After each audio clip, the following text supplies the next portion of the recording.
Good morning and welcome to Luhur News. My name is Ataya Anindita and my partner Nita Yuliani. We want to bring you the latest headline from around the world and across the country. Tonight, we begin with our main story, remembering the 21st tsunami Aceh.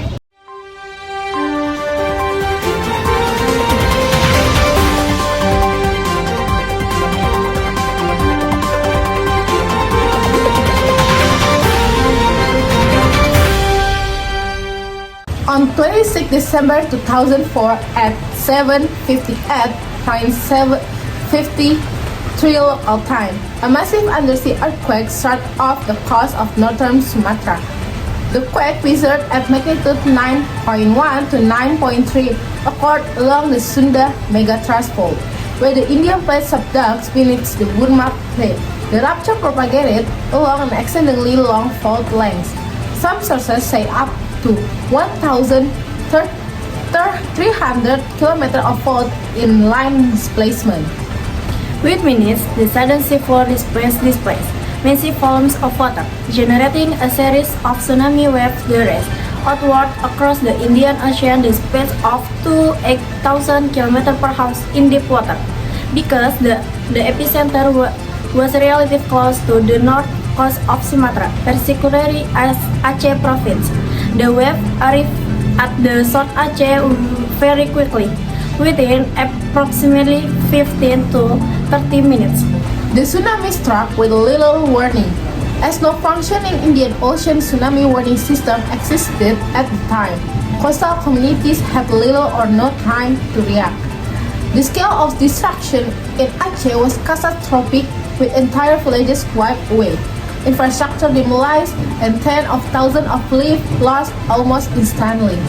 What followed is a chronological account from the moment of the quake to the hours, days, months, and years that followed, tracking impact, fatality, local response, national government action, international assistance, reconstruction, and legacy. December 36, 2004, the day of calamity. 7:58.53 local time. The undersea earthquake strikes. Seismic instruments around the world detect the quake almost immediately. The rupture along the fault displaced the seabed, generating tsunami waves. 8 to 8:15 local time. The first tsunami wave hit the west coast of Aceh, Banda Aceh, Melambo, Calang, Loka, Aceh Besar, and many smaller coastal towns are in danger. In some areas, waves around report to reach 10 to 30 meters high and to pass inland as far 5 kilometers. Because of the extreme force and speed intent, coastal villages are destroyed. People are swept out to sea or drowned, and much of the coastal infrastructure is obliterated. Shortly afterward, within 10 minutes, multiple tsunami waves follow in rapid succession over the next 30 to 90 minutes. Survivors who escape the first wave are sometimes caught by later ones. The inundation extends inland, dragging debris, wrecked structure, vehicles, and vegetation, leaving chaotic destruction in its wake. By midday, local communication and power lines are down or severed. Roads and bridges near the coast are destroyed or blocked by debris, making the movement of emergency personnel extremely difficult. Many coastal areas lie underwater or in risk. Survivors are scared, injured, and in shock. By then, the world begins receiving early reports of severe damage in Aceh. Media and global agencies begin alerting the international community. December 26, later that day to December 27, 2004, immediate aftermath. Late December 26, local governments, community groups, and first responders begin to assess the damage. They begin rudimentary rescue operation, pulling the survivors from the breeze, attempting to locate the wounded, and collecting bodies. In many places, there is no organized command as officials, infrastructure, and emergency survive themselves have been heavily impacted. Many survivors gather in temporary open areas, filled religion compounds, mosques, trying to find shelter, water, and food. December 27, 2004, the Indonesian government officially declared a state of emergency in Aceh and part of North Sumatra. Essentially, as estimates suggest that at least 10,000 people may have perished. But as more reports come in, the numbers rapidly grow. The government lifted prior restriction on foreign and foreign media access to Aceh, since Aceh had been under reaction due to its insurgency conflict. On December 27, the Free Aceh Movement (GEM) declared a ceasefire to allow humanitarian aid to follow. Due expectation of full cooperation are uncertain. International media begins broadcasting image of the devastation. Flooded towns, station survivors, mass destruction. December 28 to 29, 2004, the first international aid flight began arriving in Medan, Jakarta, and Aceh. NGOs, UN agencies, and foreign governments begin mobilizing resources, emergency supplies, medical teams, food, tents, blankets, water purification kits. The UN and international community begin classifying the disaster as a global humanitarian crisis. In Aceh, rescue operations continue amid tremendous challenges. Droughts, flooding, lack of access, and chaotic conditions hamper efforts. Mass burials begin in many areas to mitigate health risks, given the overwhelming number of bodies. December 30, 2004, early January 2005, the scale fever itself. December 30, 2004, the full scale of destruction in Aceh becomes clear as aerial and state imagery show interest.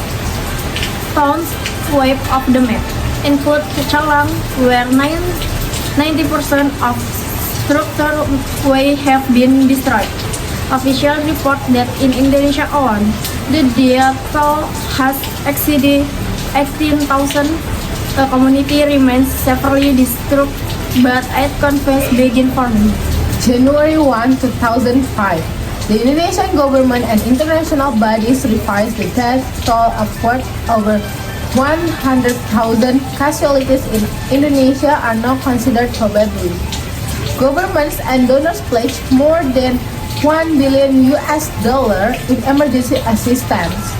Several foreign naval vessels, helicopters, and aircraft are committed to the aid response, particularly to supply remote or cut-off coastal communities.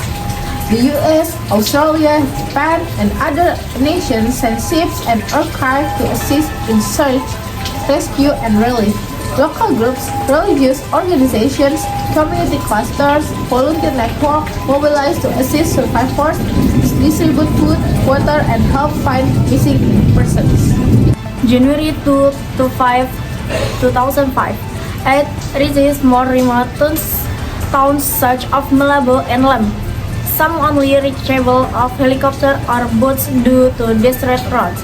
Mobile clinics and field hospitals are estimated. Medical relief teams treat survivors, attempt to prevent outbreak of disease, perform surrogates, and assist the injured. The magnitude of the displaced becomes evident. In Aceh alone, hundreds, thousands of people are homeless and living in makeshift camps. Officially begin the state Banda Aceh, Malabo, and Calang. As the world is those recurring priority assistance. On January 5th, estimates suggest more than 500,000 people are displaced in Aceh. The Indonesian government, the UN, and international donors begin planning a coordinated recovery and reconstruction framework. Mid to late January 2005, from emergency to coordination. January 5, 2005, the United Nations established the Office of the Special Envoy for Tsunami Recovery to converge long-term reconstruction efforts. Former U.S. President Bill Clinton is appointed as the Special Envoy, and NGOs begin systemic needs assessment, shelter, sanitation, clean clean water, nutrition, healthcare, education, infrastructure, livelihoods, physiological support. Local community leaders are consulted in many areas to help plan the distribution of aid, social setting, and rebuilding priorities. January 10, 2005, Indonesia President Susilo Bambang Yudhoyono visit Aceh and pledged strong government backing for rehabilitation and reconstruction.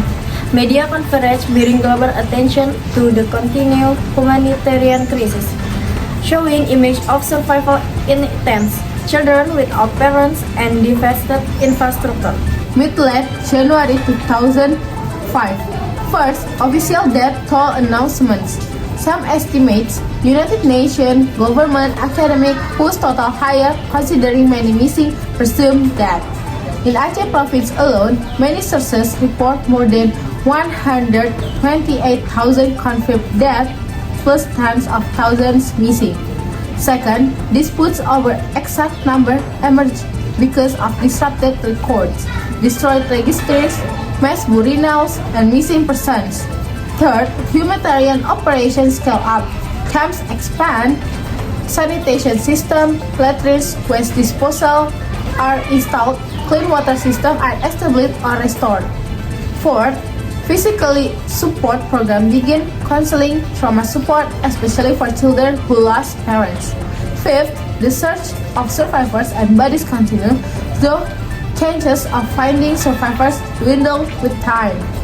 Late January, early February 2005, Stabilization and Reconstruction Planning.